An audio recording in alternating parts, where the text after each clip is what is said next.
Cette question du modèle économique est un élément important parce que sans moyens, on ne fait pas grand-chose. Nous l'avons constaté et nous savons les difficultés qu'il y a. L'un des intervenants dans la première vidéo évoquait la question des moyens publics mis à disposition des acteurs de l'éducation populaire, évoquant également le désengagement de l'État et la montée en puissance des collectivités locales, que je salue, ça peut être le cas dans les collectivités représentées, mais collectivités locales qui interviennent aussi avec une approche très différenciée d'un territoire à l'autre, évidemment, et c'est quelque part de la liberté de ces mêmes collectivités que de faire cela. Néanmoins, ce que nous pouvons constater aussi, c'est que les modalités de financement, les modalités ont beaucoup évolué en 20 ans, et que nous sommes passés de beaucoup d'actions par subvention à des actions répondant à des marchés publics.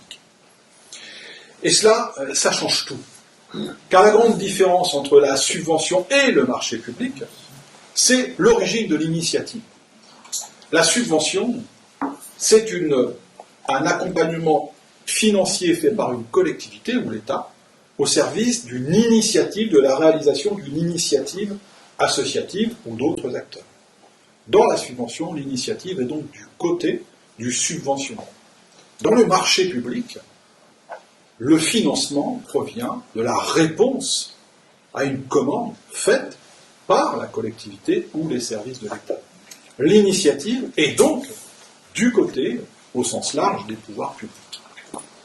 Ça n'est pas anodin, loin de cela.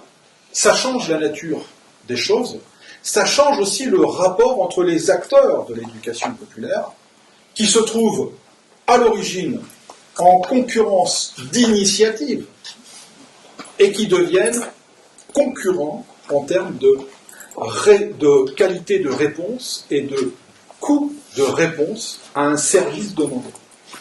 C'est totalement différent. Il est donc, de notre point de vue, et du point de vue du Conseil économique et social et environnemental, nécessaire de favoriser l'innovation et de laisser le pouvoir d'initiative à celles et ceux dont nous notions au départ qu'ils étaient très certainement le premier labo d'innovation sociale de l'histoire de notre temps. Pour cela, nous avons préconisé, c'est la préconisation 11, de favoriser le retour à la subvention et à la CPO, c'est-à-dire à la convention pluriannuelle d'objectifs, mais peut-être nous en reparlerons tout à l'heure. Mais au-delà du mode de financement, il y a aussi la question de la stabilité du système, pas de la stabilité des financements. On comprend bien qu'une collectivité ou l'État n'est pas à financer de manière définitive telle ou telle action, mais de la stabilité de l'environnement. Christian l'évoquait tout à l'heure, la colonie de vacances, celle dont on s'aperçoit, et on en est assez heureux, parce que lorsque nous avions rencontré le ministre Blanquer, il avait été assez attentif sur une mesure notamment, qui était celle de la relance d'économie. Ça a produit peut-être, contribué à produire quelque chose, et tant mieux, même si tout peut être optimisé dans la manière dont c'est fait. Mais la colonie, cet objet d'éducation par la vie collective, cet objet-là est un objet en déliquescence. Plus d'1 million d'enfants en moins en fréquentation en l'espace de 20 ans. Nous avons une réelle problématique qu'il nous faut traiter. Et lorsqu'on regarde les causes des problématiques, parmi les causes, il y a la question du coût. Or, l'un des acteurs principaux dans le financement de l'économie, après notamment la CAF, et avant les collectivités locales, ce sont les comités d'entreprise, aujourd'hui comités social et économiques, CSE. Ce que nous constatons, c'est qu'au cours des 5 dernières années, à 4 reprises, lors du débat à l'Assemblée nationale, les orientations de la loi de finances, et notamment de la partie touchant à la sécurité sociale, il y a systématiquement eu attaque par les sphères de la vie politique, droite comme gauche, suivant les années, pour que l'intervention des comités d'entreprise au service du départ en colonie de vacances, la contribution donnée aux salariés, mais aussi pour les activités culturelles ou sportives, soit soumise à cotisation sociale au même titre qu'un revenu. Très concrètement, sauf à considérer que les entreprises pourront augmenter leur contribution du même montant, cela, nous le savons, amène à une diminution directe de l'intervention des CSE. Ce que préconise le Conseil économique et social dans un contexte de réformes multiples annoncées, c'est qu'il y ait une stabilité de tous les cadres juridiques et fiscaux concernant les acteurs de l'éducation populaire. Nous ne demandons pas à ce qu'il y ait des changements favorables, nous demandons simplement une stabilité pour permettre aux acteurs de continuer à jouer leur rôle.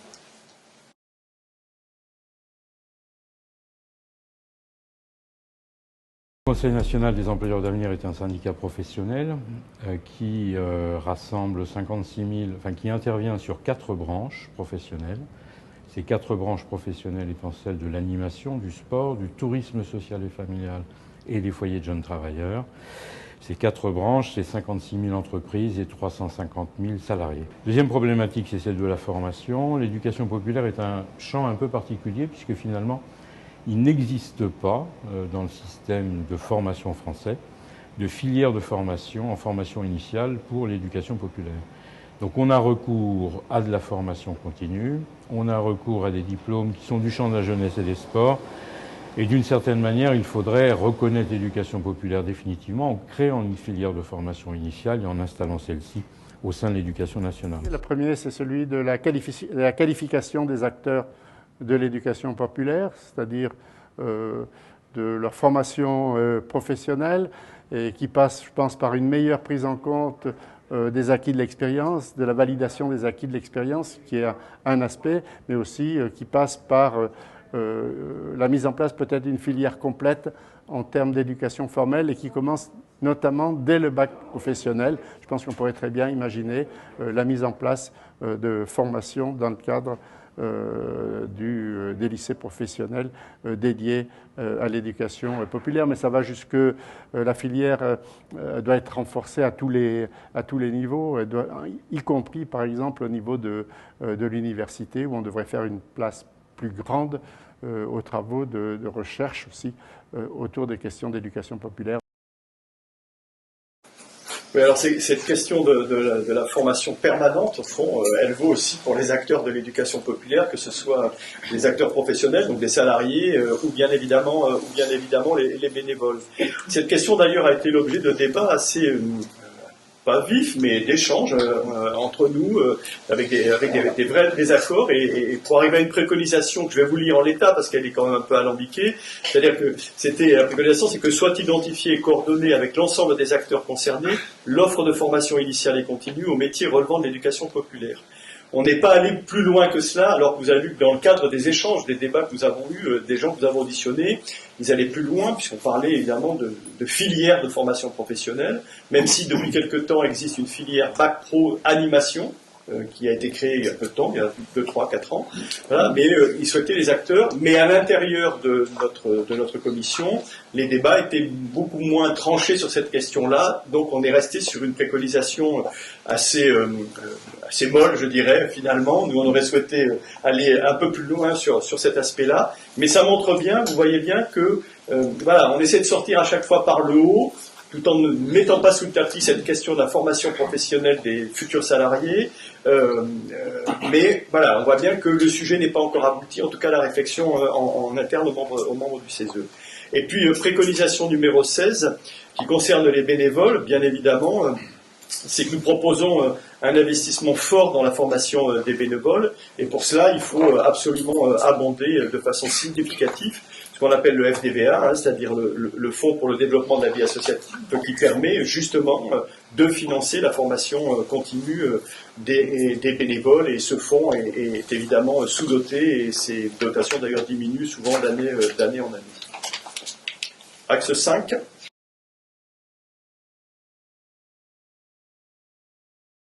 Dans la société, comment on fait pour qu'aujourd'hui les jeunes et les moins jeunes aient le temps de s'engager et qu'on ne soit pas dans un engagement volontaire Et c'est pour ça qu'on s'opposera notamment au service national universel, puisque pour nous, l'engagement dans l'éducation populaire, il se doit volontaire et bénévole. L'éducation populaire, il y a plusieurs choses. Déjà, il faut que ça soit aujourd'hui une éducation populaire du faire et plus une éducation populaire de la parole. Et pour ça, nous, on veut que les structures qui se disent d'éducation populaire s'engagent à plusieurs choses. Déjà, à la rotation des mandats, qui pour nous, nous semble indispensable, au fait que ce soient des activités qui soient faites par et pour le public. Engagement et gouvernance, c'est un sujet, en général, on se fait assassiner. Mais le Conseil économique, je vous l'ai dit, en notre nom à tous les deux, au nom du Conseil, a pointé la responsabilité aussi des organisations d'éducation populaire dans, quelquefois, des situations un peu d'enlisement. Alors, que dit cette interlocutrice? Elle dit d'abord qu'il faut du temps. Il y a un certain nombre de textes de loi qui permettent, c'est certainement optimisable encore, améliorable, mais qui permettent de dégager du temps, notamment pour les personnes salariées. C'est le cas notamment des articles 10 et 43 de la loi Égalité et Citoyenneté. Vous connaissez tous ces articles et cette loi. Que disent ces articles? Pour l'article 10, il permet notamment à un salarié de bénéficier d'un congé pour siéger dans l'organe d'administration d'une association. C'est une loi. Elle existe. Mais objectivement, qui ici connaissait ce droit, cet article? Donc la question n'est pas seulement d'avoir des lois en France, c'est surtout de les faire vivre. Et c'est pour cela que nous préconisons non pas une révolution législative, nous préconisons qu'il y ait une vraie campagne d'information des responsables associatifs et des adhérents sur l'existence de cette loi et de ce droit. L'article 43, de son côté, lui, permettant notamment de faire administrer une association, d'assumer le droit d'administration d'une association pour des jeunes de 16 ans et plus. Ce sont des outils, mais il est difficile de retourner la terre autrement qu'avec les doigts lorsqu'on ne sait pas qu'il existe des bêches ou des charrues dans le magasin d'à côté. Autre point, c'est la question de la gouvernance des organisations d'éducation populaire et de leur renouvellement. Les difficultés accrues dans un pays où l'engagement ne cesse de progresser en volume, il n'y a jamais eu autant de bénévoles en France, mais où la prise de responsabilité dans l'administration des organisations qui permettent ces engagements n'a jamais été aussi complexe. Il nous faut donc réinterroger la question de la gouvernance des organisations, de la place des jeunes, la question de la parité, qui sont, pour le Conseil économique et social, après l'analyse des études faites, notamment par Mme Chenogog, mais aussi l'audition des acteurs de l'EduPop, qui sont aujourd'hui urgentes à produire. Et pour contribuer à cela, le CESE propose la préconisation numéro 20, qui propose de limiter dans le temps le cumul des mandats des dirigeants des organisations d'éducation populaire, mais aussi de renforcer les mesures permettant de favoriser la parité et l'accès des jeunes aux instances de gouvernance. Et pour cela, le Conseil économique a repéré un outil, la charte des engagements réciproques, signée entre le monde associatif et les pouvoirs publics, d'abord le ministère au nom du gouvernement, mais de nombreuses collectivités locales, peut-être les collectivités de votre territoire sont dans ce cas, de départements et de régions, charte d'engagement réciproque qui permet, comme son nom l'indique, des engagements pris et nous l'espérons tenus de part et d'autre, et pour ou par les organisations d'EduPop, en l'occurrence là, les associations, des engagements possibles sur des modifications de leur propre approche de la gestion de ces sujets. Voilà, on arrive à la conclusion de cette présentation, alors rapide. Hein. Donc c'est un vrai travail collectif que nous avons conduit, et Jean-Carl l'a dit tout à l'heure, qui est désormais le travail du CESE. Et donc là, on a, me semble-t-il, entre nos mains finalement un outil utile. Et il me semble que il peut servir d'appui pour prouver, démontrer au fond à ceux qui nous gouvernent, au pouvoir public, qu'effectivement il y a sans doute aujourd'hui une urgence. J'évoquais tout à l'heure la modernité de l'éducation populaire, une urgence finalement de se réapproprier les démarches, les méthodes, mais au-delà d'aider, de venir en appui aux structures de l'éducation populaire, parce qu'effectivement, aujourd'hui, ce sont des atouts et des atouts de réussite, des atouts de résilience, pour reprendre le mot qu'utilisait Madame le maire tout à l'heure, de résilience absolument indispensable dans une société dont on voit bien qu'elle se délite, qu'elle a du mal à aller dans une direction, à être solidaire, par exemple. C'est aussi faire le choix du préventif plutôt que du curatif, parce qu'on voit bien qu'effectivement, tout ce travail conduit par les associations d'éducation populaire en amont est un travail particulièrement utile.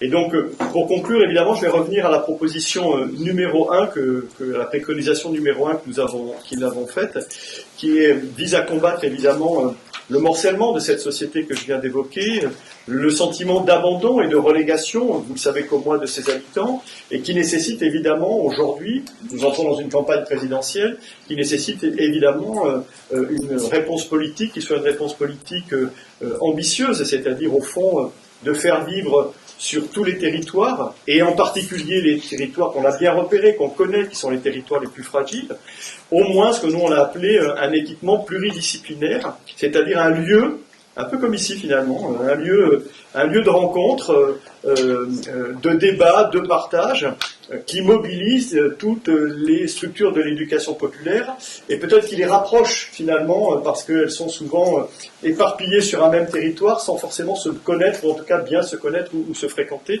donc ça peut avoir un vrai intérêt, et puis ça devient un lieu de proximité accessible à toutes et à tous, au fond un lieu du vivre ensemble, et même, puisqu'on est dans l'éducation populaire, du vivre ensemble et du faire ensemble. Parce qu'effectivement, l'éducation populaire, c'est aussi agir. Et donc, l'objectif, en tout cas très modeste, qui est celui du CESE, c'est de réinscrire, en tout cas, la question de l'éducation populaire dans le débat public. Et on voit bien d'ailleurs aujourd'hui qu'un certain nombre de choses commencent peut-être un petit peu à émerger. Enfin, moi j'étais assez satisfait d'entendre Madame le maire dire un certain nombre de choses, mais on l'a vu sur les dernières élections municipales, un certain nombre de municipalités commencent à intégrer ces questions de l'éducation populaire, et donc on a peut-être là un frémissement. Donc il faut évidemment porter cette parole dans cette période qui va être une période préélectorale, évidemment auprès des acteurs publics, parce qu'effectivement nous avons besoin de l'éducation populaire. La société a besoin de l'éducation populaire. C'est un mouvement absolument formidable, et si l'éducation populaire n'existait pas, je pense que notre société serait sans doute extrêmement déstructurée. Mais restons optimistes, croyons-y et continuons à développer ce qui fait notre force, au fond, c'est ce collectif, ce bien commun, cette citoyenneté que nous partageons toutes et tous. Merci encore pour votre attention. Merci.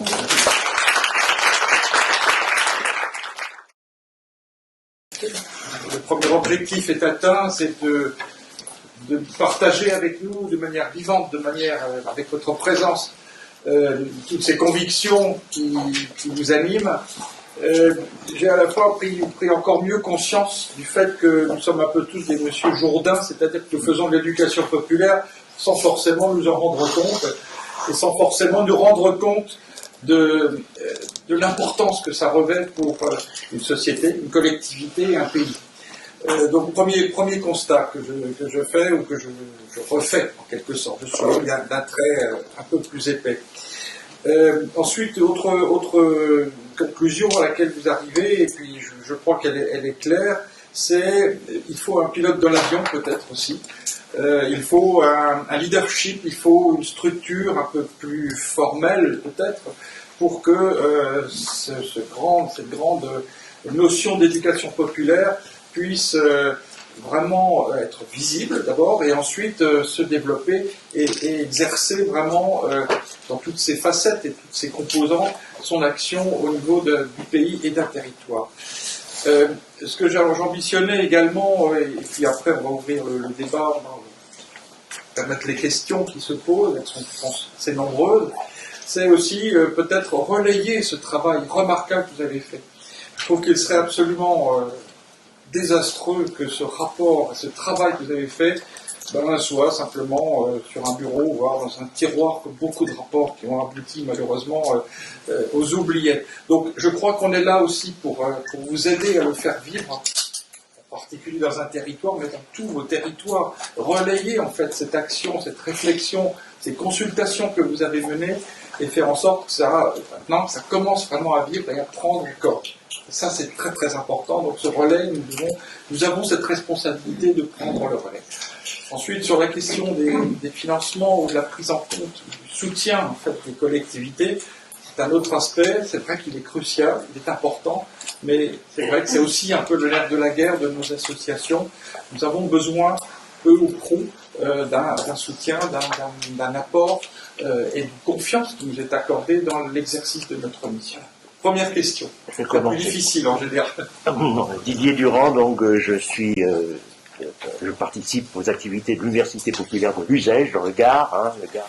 Alors il y a un mot qu'on a employé, qu'on va employer 1000 fois aujourd'hui, c'est populaire. Vous-même dans votre exposé, vous avez dû l'employer une centaine ou 200 fois. On s'est interrogé au sein de notre université sur le caractère attractif du mot populaire, ou au contraire, son caractère répulsif, si je puis m'exprimer ainsi. On s'est dit populaire, qu'est-ce que ça veut dire? Est-ce que ça va attirer les gens populaires? Est-ce qu'ils ne vont pas penser université du troisième âge? Est-ce qu'ils ne vont pas penser université pour tous? Et on s'est interrogé. On s'est dit, parce qu'une des préoccupations des responsables d'associations, c'est effectivement d'attirer les adhérents. Non pas pour l'aspect argent, mais parce que nous voulons rayonner. Nous voulons attirer les gens. Populaire, est-ce que ça attire les gens? À un moment, on s'est dit, à Uzès, on va retirer populaire. Puis on s'est dit, non, ça fait quand même partie de l'histoire des universités populaires, de l'éduc-pop, comme vous dites, c'est un mot dont j'ai appris aujourd'hui l'existence et que je vais utiliser fréquemment. Alors, je voulais avoir votre sentiment sur ce caractère populaire. D'abord, qu'est-ce que ça veut dire? À mon sens, ça veut dire que c'est ouvert à tous. Lorsqu'on est allé présenter cet avis, puisqu'on fait la tournée des popos, je le disais, Matignon, etc., on l'a présenté à Jean-Michel Blanquer, donc il nous a reçus. Et c'est exactement la réflexion qu'il nous a faite. Ah ben, je suis très honoré. Oh là là, faut changer le nom, c'est pas possible. Ben voilà, donc voilà, donc, on voit bien. Ceci étant, d'abord il y a une marque historique, et historiquement c'est l'éducation du peuple par le peuple. Au fond, c'était ça le truc, c'est-à-dire que voilà, sachant, apprenant, c'est ce qu'on essayait de dire tout à l'heure, c'est-à-dire qu'au fond, on se prend en charge. Donc il y a une espèce de citoyenneté autonome, au fond, ce qui est important d'ailleurs, parce qu'il faut penser en autonomie, et pas penser sur des lignes qui nous ont été comme cela dictées. Donc après, il y a un vrai sujet, mais le remplacer par quoi? Voilà. Mais je pense qu'il y a des mots aussi qui ont disparu, en tout cas, qui ont parfois été captés par d'autres, qui se sont, au fond, délités au fil de l'histoire. Moi, j'ai le sentiment qu'aujourd'hui, ce mot populaire est moins marqué qu'il n'a pu l'être. C'est-à-dire qu'on l'a bien vu, Jean-Carl l'a évoqué, quand on a commencé les travaux, pour certains, ce truc-là, ce concept, c'était un concept vieillot. Bon, Front populaire. Ben voilà, ça renvoie à ça, c'est-à-dire que la réflexion Mélenchon, et puis à un moment donné, on voyait bien, en gros, c'est un repère de gauchistes, le Front Pop, les Duc Pop, c'était ça. Bon. Mais parce que derrière, il y a un projet social, il y a un projet de société, c'est un projet émancipateur. Bon. Donc, effectivement, qui est plutôt, en tout cas, qui a longtemps été porté, en tout cas, par la gauche. Enfin, voilà, on prend les choses comme par leur nom. Donc effectivement, on est sur ce registre. Le changer, moi à titre personnel, je pense qu'il ne faut pas le changer, c'est très bien l'éducation populaire. Par contre, il faut le faire vivre et il faut lui donner de la visibilité. C'est-à-dire qu'au fond, si on ne sait pas trop, si on a une image un peu étrange de ce que peut être l'éducation populaire, c'est parce que sans doute, nous-mêmes acteurs de l'éducation populaire, comme je le disais tout à l'heure, on participe à cette invisibilité. Donc je pense qu'il faut à nouveau prendre son bâton de pèlerin et affirmer l'éducation populaire et lui redonner au fond du sens dans le débat public et puis auprès de l'opinion publique. C'est-à-dire que évidemment l'éducation populaire c'est pas CNews, c'est pas BFM, c'est autre chose. Mais je pense que ça fait partie aussi dans les débats actuels au fond d'éléments très intéressants dans ce qu'on peut appeler des contre-pouvoirs au fond, des contre-feux qui peuvent permettre aux uns et aux autres de penser la société sans doute de façon un petit peu différente. Juste pour compléter en deux mots, comme Christian l'a dit, on a eu ce débat avec le ministre Blanquer, que nous avions d'ailleurs auditionné. Oui. Je faisais partie des auditionnés pour notre rapport. Nous l'avons eu aussi en commission. Le fameux collègue dont je vous parlais tout à l'heure, chef d'une grande entreprise, disait à la fin, c'est d'ailleurs lui qui est monté à la tribune pour dire ce que le groupe de l'entreprise pensait de cet avis. Ils l'ont voté à 100%. Et avant de monter, je me souviens, ils m'ont dit « Waouh, moi je défends l'éducation populaire maintenant ». Mais alors, sa question à lui était une question de communicant, qui est un peu le sens de votre approche aussi. C'est un des angles de vue. Comment fait-on pour attirer des adhérents avec un tel mot? Bon, c'est une réalité. Maintenant, nous savons tous les uns et les autres que pour changer de nom, il faut d'abord avoir l'idée d'un autre nom, qui ne soit pas seulement un concept de communication. Nous y avons travaillé en commission, et nous avons interrogé tous les auditionnés, universitaires, acteurs, experts, collectivités locales. On a par exemple auditionné le représentant des maires ruraux de France. Personne n'a d'idée, y compris le ministre Blanquer, qui d'ailleurs a convenu lui-même qu'il séchait courageusement, se retournant vers son DGESCO, en disant « Vous avez une idée ?» Et donc, voilà, non, c'était même pas son DGESCO, c'était son secrétaire d'État à l'époque, un certain Gabriel Attal. Et donc, voilà, donc il y a cette première problématique. Mais il y a une deuxième problématique que Christian évoquait, qui moi me taraude beaucoup. Vous savez, il y a une dizaine d'années, parmi les mots qu'il fallait abandonner, qui étaient vieillots, il y avait le mot laïcité. Or, je constate que quelques années plus tard, si les défenseurs d'une conception de la laïcité qui soit une conception républicaine ne s'étaient pas mobilisés, ce mot, il a été réutilisé par une frange de la population politique dont on sait très bien que l'objectif n'est pas la laïcité, mais, comme le coucou, la réutilisation d'expressions marquantes. Alors, je ne suis pas de ceux qui défendent bec et ongle tel mot, tel marqueur, etc. Mais je pense qu'il y a un certain nombre d'éléments qu'il faut que nous affrontions dans la requalification. On a eu cet échange en commission sur un des termes employés par un certain nombre d'auditionnés qui ne parlait pas d'adhérents mais de militants. Ah, est-ce que militant c'est un mot sale? Voilà, c'est. Donc il y a ce questionnement à faire. Et puis en même temps, il faut aussi choisir où on met son énergie. Donc c'est à peser. À titre tout à fait personnel, je revendique une bagarre à mener sur le maintien de l'éducation populaire. C'est vrai que moi je dis éduc-pop peut-être un peu trop facilement. Je pense que ça n'interdit pas de faire un travail de communication pour pouvoir le rendre plus sexy et plus attractif, y compris par des diminutifs ou d'autres marques. Vous savez, l'Obs était le nouvel observateur, et avant avait encore d'autres noms. Il n'a pour autant pas abandonné son nom.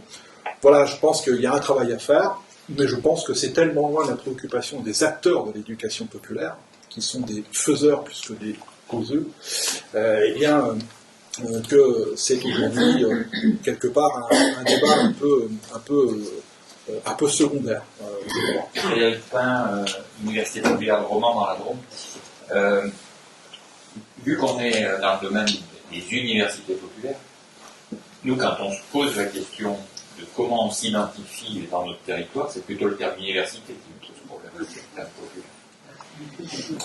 Parce que ça renvoie effectivement à une image d'élitistes qui nous coupe effectivement d'une certaine catégorie de la population. Pour autant, on n'a pas trouvé non plus d'autres noms, etc. Mais c'est vrai que sur les deux termes, je pense que c'est plutôt celui-là qui pose problème. Pierre-Jean Paris, université indépendante de Vichy. Alors, pourquoi indépendante?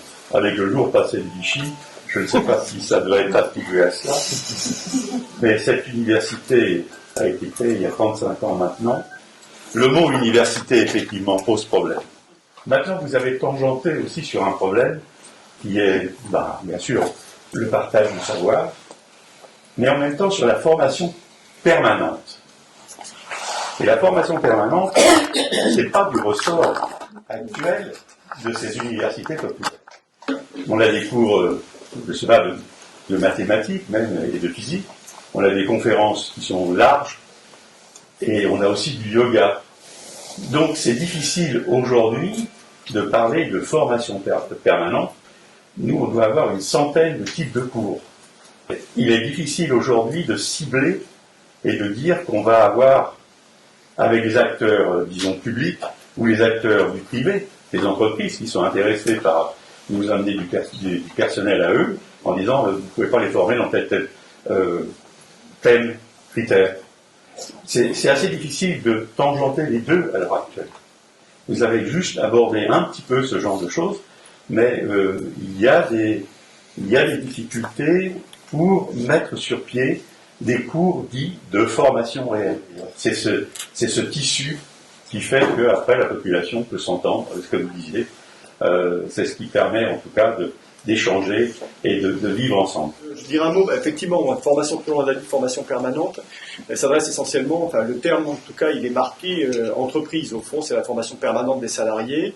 Ceci étant, rien n'empêche d'ailleurs, me semble-t-il, des universités de contractualiser sur des formations permanentes. Je pense d'ailleurs qu'il faudrait rentrer, je pense que c'est des choses à travailler, d'autant que, si vous regardez, moi j'en connais quelques-unes, des entreprises de formation permanente, on l'évoquait tout à l'heure, qui se sont totalement appropriées les méthodes et les démarches de l'éducation populaire.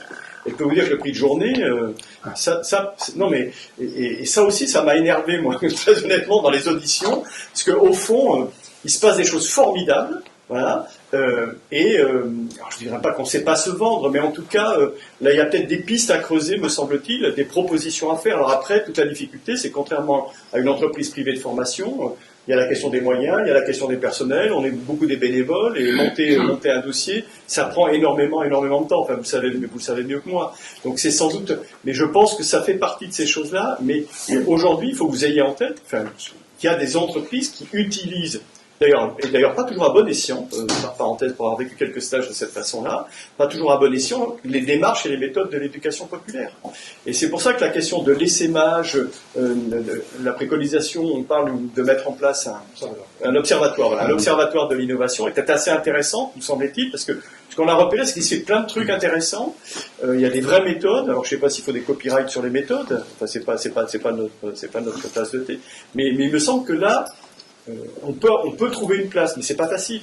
Parce que le sujet est drôlement intéressant parce que, au-delà, il y a la question évoquée et la réponse à laquelle je souscris totalement de Christian, tout au moins notre réflexion, pas de réponse juste ou pas juste. Puis je voudrais qu'on change un tout petit peu d'angle. Parce que la question que vous posez, en fait, vous interrogez les fondements même de l'éducation. D'abord, je réfléchis à chaud.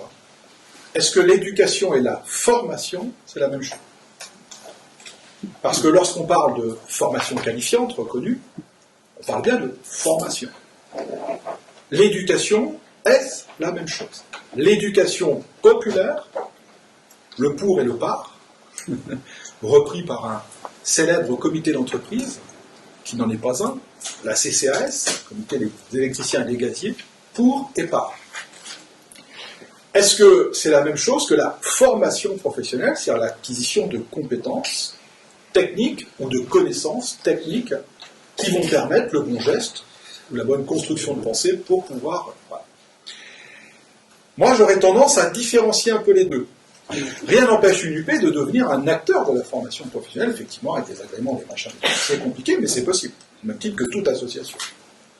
Mais est-ce que l'éducation populaire, c'est la formation populaire? Moi, je crois que pour pouvoir rentrer en formation, tout au long de la vie, il faut aussi être capable, par son éducation, à la fois d'une ouverture d'esprit, d'une capacité à se remettre soi-même en cause, donc à s'interpeller, à s'interroger, mais aussi d'une capacité à se repositionner dans un monde en perpétuelle évolution, y compris professionnellement. Tous les ans, un certain nombre de métiers, tous les 10 ans, disparaissent, et d'autres naissent. Et donc, moi, il me semble que la fonction principale de l'éducation populaire, c'est justement de permettre, y compris par des actions de formation quelquefois, mais de permettre à toute personne habitant sur ce territoire, je dis toute personne et pas tout citoyen, parce qu'il y a un certain nombre de personnes qui ne sont pas, qui n'ont pas le statut de citoyen, qui n'ont pas la nationalité française, mais qui sont, de mon point de vue, je parle à titre personnel, des apports positifs sur notre territoire, à ce que toute personne présente sur le territoire, habitant le territoire, puisse baigner dans une approche, un état d'esprit, avoir une capacité globale à affronter, y compris des moments de formation professionnelle. Et ce que je note, c'est que la société française, et je fais partie de ceux qui croyaient, et le croient encore un peu, fait partie de ces sociétés qui a parié sur l'éducation, l'élèvement du niveau au service du bien global. Nous avons aujourd'hui près de 90% de jeunes bacheliers, mais on a 32% de gens qui votent pour des idées d'exclusion qui nous rappellent un peu le passé. L'éducation, au sens du savoir, on le voit bien, a ses limites. Et ce sont les limites de l'éducation au vivre et au faire ensemble. Et cette partie du vivre et du faire ensemble, celle qui prépare tout acteur par le lien social, par la contribution, à contribuer à la démarche collective, c'est de mon point de vue, de notre point de vue, au CESE, l'EduPop qui en était la principale trame. Et quand on dit qu'il n'y a pas de projet d'éducation populaire sans accompagnement de projets politiques, c'est parce que nous constatons que la montée du niveau d'éducation au sens du savoir n'est pas suffisante pour faire société. Et que les acteurs qui font société, c'est bien sûr le monde de l'enseignement, ça fait partie aussi de leur mission, mais ils ne peuvent pas tout seuls. C'est tout l'extérieur.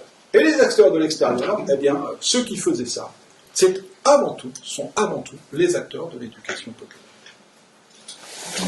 Jean-Louis Pasquier, président de l'Université du Temps Libre de Montargis, dans le Loiret. Nous existons depuis 44 ans et nous avions à l'origine signé une convention avec l'Université d'Orléans. Deux questions que j'avais à poser.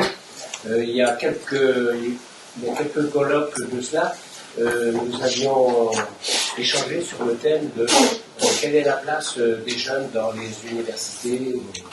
Est-ce que, pour vous, il est évident que les jeunes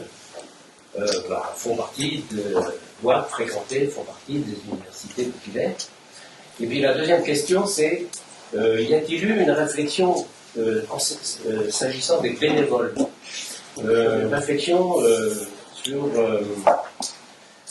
fiscale, permettant, si l'on veut avoir davantage de bénévoles, a-t-il été imaginé à partir de la valorisation du temps de travail consacré par les bénévoles, de pouvoir bénéficier d'avantages fiscaux? Oui, donc, sur la place des jeunes, vous êtes peut-être mieux placé que moi pour répondre, pour savoir si effectivement il y a beaucoup de jeunes qui fréquentent les UP. Nous, ce que l'on a observé, c'est qu'effectivement, à travers les entretiens qu'on a pu avoir, je vais faire la différence entre, au fond, la place des jeunes dans la gouvernance et la place des jeunes, au fond, dans les activités qui sont conduites à la fois en tant qu'animateurs bénévoles ou en tant qu'auditeurs ou participants. Très clairement, dans la gouvernance, la plupart des organisations qu'on a rencontrées nous ont dit leurs difficultés à trouver des successions, à passer des relais, à faire entrer des jeunes dans, au fond, ce qui est vécu par les jeunes comme un appareil, un truc techno, administratif, etc. Donc là, il y a un vrai sujet, mais une des réponses d'ailleurs, on l'a évoqué dans la partie gouvernance, sur les préconisations de gouvernance, effectivement, à partir du moment où vous limitez les mandats, la limitation des mandats dans le temps, ça contraint, ou ça devrait contraindre, en tout cas mécaniquement, à préparer des successions et à une rotation, ce qui n'est pas forcément si évident que ça, voilà, mais en tout cas ça peut être un élément. Et après, en ce qui concerne l'investissement des jeunes, alors effectivement, on l'évoquait là un petit peu en aparté, c'est vrai qu'on parle beaucoup de l'individualisme des jeunes, alors sans doute sont-ils l'individualisme, mais pas plus que leurs aînés, me semble-t-il, et on a beaucoup de jeunes qui s'investissent dans l'associatif, que ce soit le caritatif ou autre, Par contre, effectivement, on est dans des investissements, en tout cas un certain nombre d'études le montrent, qui sont plutôt des investissements ponctuels sur l'agir, c'est-à-dire plutôt sur l'action, que sur effectivement l'organisation même de l'appareil, de la structure, etc. Et sur des investissements dans le temps qui sont sans doute beaucoup plus courts qu'ils ne l'étaient par des générations comme la mienne, c'est-à-dire qu'au fond, on rentrait dans une structure et puis on y restait souvent longtemps, trop longtemps parfois. Là, on a quelque chose qui est beaucoup moins dans la durée, ce qui ne veut pas dire d'ailleurs qu'il n'y a pas des interruptions, c'est-à-dire qu'on peut commencer très jeune, à 16-17 ans, à s'investir, s'arrêter quand on rentre dans la vie active parce que la voie professionnelle, voilà, une activité professionnelle ou familiale contraint à d'autres, voilà, on fait d'autres choix, quitte à revenir après. Donc on est moins sur quelque chose de linéaire, on est plus sur un engagement qui est un engagement, je ne sais pas s'il faut appeler ça plus, mais en tout cas plus irrégulier en tout cas, ce qui ne veut pas dire qu'il n'y a pas de profondeur dans l'engagement. C'est-à-dire que, vous voyez la différence. Donc voilà, moi la réponse que je peux faire par rapport à ça. La vraie difficulté, c'est comment on attire des jeunes dans la gouvernance de l'appareil. Donc ça, on voit bien que c'est... Voilà. Alors peut-être aussi faut-il les inviter, la rendre plus attractive. Il y a des tas de... Et puis parce que souvent quand on est bénévole, enfin vous le savez mieux que moi, enfin ça prend beaucoup de temps quand même cette activité-là. Mais aujourd'hui, moi je constate effectivement que par exemple, vous avez un outil comme la visioconférence qui permet quand même de gagner sacrément du temps, notamment en termes de déplacement. Ben voilà, donc il ne faut pas faire que de la visioconférence parce que les rapports humains sont quand même très importants. Mais à un moment donné, la visioconférence peut être un outil extrêmement utile, notamment vis-à-vis des jeunes qui d'abord la manipulent très facilement. Parce que la difficulté qui rejoint la question de monsieur, c'est que nous avons une pyramide d'âge assez élevée, c'est-à-dire que nous avons beaucoup de gens de plus de 50 ans. Je parle de mon association. Et nous voudrions rajeunir les adhérents, qui sont souvent des actifs et qui n'ont pas la disponibilité en journée pour venir aux activités. Donc il y a les jeunes et il y a les plus jeunes. C'est-à-dire qu'il y a une réflexion à faire sur effectivement la disponibilité de ces personnes, parce que nous avons malheureusement pas pour eux, mais nous avons une population quand même qui est de plus de 50 ans au bon pourcentage. Non, j'avais une question et une petite interpellation, si vous me le permettez, juste avant. En fait, déjà, merci pour votre présentation. Et si vous avez bien répondu à la question, je m'excuse, j'ai dû m'absenter quelques minutes.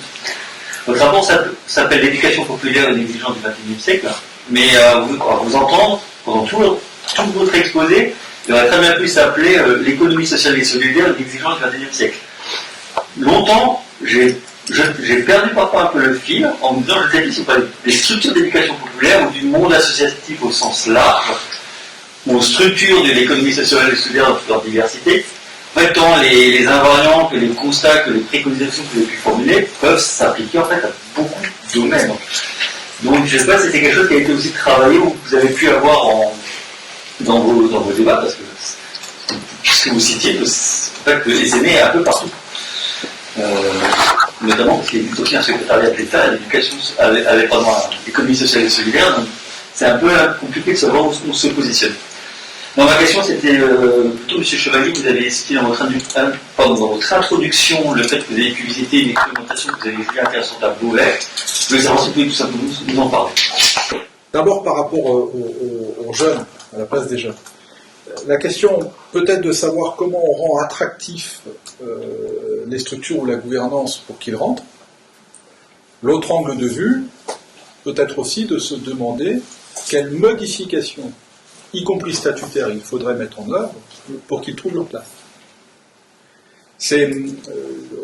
On a souvent une conception de l'organisation de nos organisations qui est classiquement AG, CA, bureau, etc., qui engage, comme Christian le disait, les gens à avoir une certaine pérennité dedans, qui est un élément bloquant, alors qu'il y a plein d'autres méthodes aujourd'hui, et on voit bien la manière dont les jeunes s'engagent, y compris créer eux-mêmes des structures, qui sont beaucoup plus transversales. Je ne juge pas en disant c'est bien, c'est mal, c'est pas le propos. Ce que je dis, c'est que voilà, il y a peut-être à oser repenser aussi notre approche statutaire, ce qui est beaucoup plus compliqué. Parce que là, on n'est pas... Enfin, ce qui est beaucoup plus compliqué. Ce qui est aussi compliqué, mais ce qui est un autre angle, c'est toucher un peu à ce que nous pensons, je parle des responsables associatifs, à ce qu'ils nous disent penser comme étant un peu dans le... Sur la question du bénévolat, je vais revenir derrière. Sur la question du bénévolat. Nous avons eu un échange durant, nous avons eu même des travaux durant nos travaux sur l'éducation populaire, on a évoqué la question du bénévolat, évidemment. On l'a évoqué dans plusieurs cadres, dont un était celui de la question de la formation professionnelle. Parce qu'il y a des bénévoles qui sont des professionnels. Vous avez aujourd'hui des présidentes ou des présidents d'associations qui dirigent des structures qui ont 150, 200 salariés et qui se trouvent en panne de directeur, ou directrice pendant 1 an, 2 ans. Il y a des gens qui sont aujourd'hui dans des situations de chefs d'entreprise de l'économie sociale et solidaire, mais quand même. Or, ils pèsent sur leurs épaules des responsabilités que quelquefois ils ne connaissent même pas.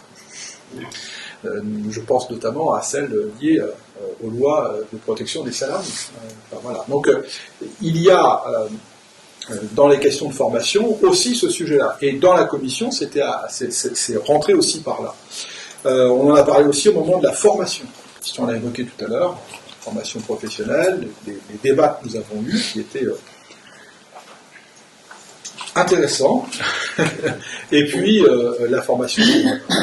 Néanmoins, le rapport ne portait pas sur le bénévolat, c'est une des composantes de l'éducation populaire, mais pas que.